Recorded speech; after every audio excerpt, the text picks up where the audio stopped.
Nihitimishe kwa kutangaza vile vile kwamba pamoja na kuendelea na kesi mahakamani, chama tutaendelea na operation.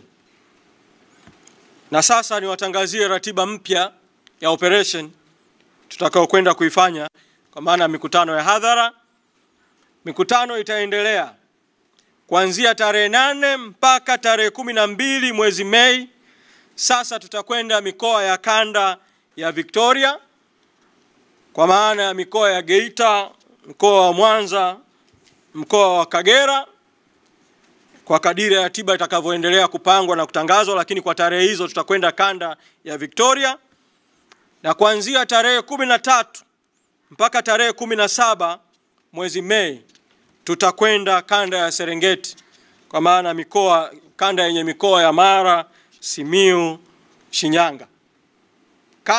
Kama ushahidi na ushuhuda ya kwamba pamoja na madhila yote, pamoja na yote tunafanyiwa, hatutarudi nyuma katika azma yetu ya kuendelea kuunganisha Watanzania kutaka mabadiliko ya msingi yaweze kufanyika kabla ya kufanyika kwa uchaguzi wa mwaka 2025.